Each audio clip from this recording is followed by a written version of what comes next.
आज 8 साल हो गए, 8वां साल है बीजेपी। जो बीजेपी ये कहती थी कि एक बार हमको मौका दो, हम जम्मू कश्मीर की किस्मत बदल देंगे, हम जम्मू कश्मीर में डेवलपमेंट करेंगे, हम जम्मू कश्मीर में रोजगार देंगे, इतने वादे किए थे बीजेपी, लोगों को इतना गुमराह किया। लेकिन आज 8 साल हो गए हमारे लोगों को देखते। आज जो बच्चा हमारा 30 साल का था, वो आज 38 साल का हो गया बीजेपी सरकार के इंतजार में कि बीजेपी सरकार हमें रोजगार देगी। वो एवरेज हो गया 37 साल में, लेकिन उसको रोजगार नहीं मिला। आज डेवलपमेंट की बात करने वाले लोग जो ये कहते थे कि जम्मू में हम सोने की सड़कें बनाएंगे, जम्मू को हम मुंबई और दिल्ली की तर्ज पे बनाएंगे, गुजरात बनाएंगे, लेकिन जम्मू के लोगों ने धोखे के सिवा कुछ नहीं मिला। यहां स्कूल खुले, आरटी के स्कूल खुले, हर मोहल्ले में टीचर लगे। कांग्रेस की सरकार में लगे या बीजेपी की सरकार में लगे? बोलो कब लगे?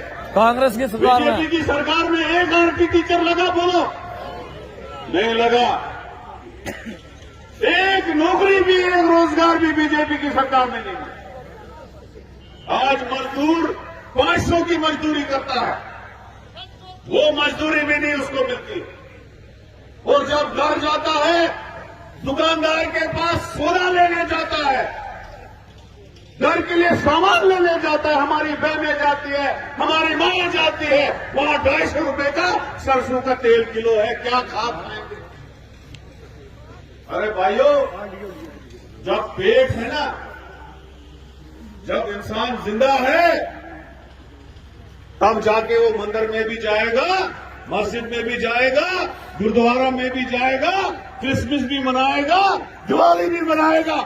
जब इंसान का खुद का दिवाला निकला हो, जब इंसान खुद भूखा मर रहा हो, वो क्या खा करेगा? इनके जो नारे हैं, जो कम्युनल नारे हैं, जो हिंदुस्तान, हिंदू और मुस्लिम के नारे हैं, फिर क्या वो हिंदू और मुस्लिम करेगा? जब उसकी हालत खराब हुई हो, जब उसको बच्चे की फीस भरने के लिए पैसा नहीं हो, जब उसको दवाई खरीदने के लिए पैसा नहीं हो, जब उसको डॉक्टर की फीस देने के लिए पैसे नहीं हो, जब उसको मकान बनाने के लिए पैसा नहीं हो, जब उसको घर में छत नहीं हो, खाक वो हिंदू और मुसलमान करेगा? ये लोग हिंदू और मुसलमान के नाम पे लोगों को बांटते हैं।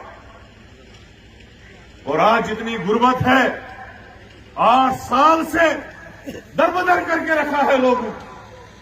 आज हमारी जमीनें जो थी वो छीन रहे हमसे, जो स्टेटमेंट गुलाम नबी आजाद ने रोशनी की सूरत में हमको मिली थी, वो आज छीनी जा रही है।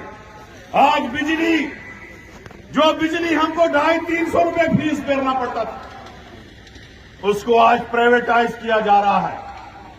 और याद रखो, मैं बिजली का मिनिस्टर खुद रहा हूं।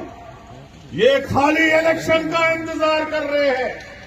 इलेक्शन एक बार हो जाए, उसके बाद एक एक ट्रांसफार्मर पे इनका एक एक ठेकेदार बैठेगा। 4-4, 5-5 हजार रुपए आपसे बिजली की बिल की वसूली होगी। ये मैं आज इस स्टेज पे वसूख से कहता हूं, प्रेस वाला तुम भी सुन लो, देखना आगे हालात कितनी खराब कर देंगे ये लोग। वो पार्टी लोगों से डरती है जिनको डर होता है हमें वोट मिलेगा डेवलपमेंट के नाम पे। वो कांग्रेस पार्टी है जो ये सोचती थी कि अगर हम गांव में स्कूल नहीं देंगे, अस्पताल नहीं देंगे, पानी की स्कीम नहीं देंगे, बिजली का ट्रांसफार्मर नहीं देंगे, पोल और तार नहीं देंगे, बच्चों को रोजगार नहीं देंगे, तो ये लोग हमको वोट नहीं देंगे। लेकिन बीजेपी को इस चीज का गम नहीं है। उनको पता है इलेक्शन आएगा, हम कोई नया ट्रेंड खड़ा कर देंगे, हिंदू और मुसलमान के नाम पे, कश्मीर और जम्मू के नाम पे, तीसरे चौथे के नाम पे हम इन लोगों को बेवकूफ बना के वोट लेंगे। हमें काम करने की जरूरत नहीं है।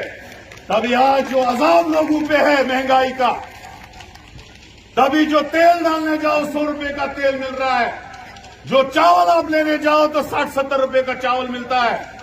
आटे की रेटें देखो, तेल की रेटें देखो, इनको कोई गम नहीं है आप लोगों का। इनको पता है ये लोग हमने फिक्स कर दिए आपकी तरफ और ये वोट हमको ही देंगे, लिहाजा इनके जाल से निकल जाओ। अगर तबाही और बर्बादी और गुर्बत अगर देखनी है, जो गुर्बत आज लोगों में है, जो आज पैसे पैसे के लिए गरीब लोग तरस रहे हैं, बीपीएल लोग तरस रहे हैं, उससे निजात देने के लिए अगर उस चीज से आपको बचना है तो मैं एक नारा दूंगा, जाते जाते उस नारे का जवाब हाथ उठा के देना, वही नारा आपको बचा सकता है। मैं कहूंगा जम्मू कश्मीर को बचाना है, गुलाम नबी आजाद साहब को लाना है, ताराचंद जी को लाना है, जम्मू कश्मीर को बचाना है, आजाद साहब को लाना है, ताकि मोदी जी को एक कानून में बात करें। जम्मू कश्मीर को बचाना है, आजाद साहब को लाना है, जम्मू कश्मीर को बचाना है, आजाद साहब को लाना है। शुक्रिया, खुदा हाफिज, धन्यवाद, जय Bharat. Hey there. Subscribe to my channel. And also press this bell icon.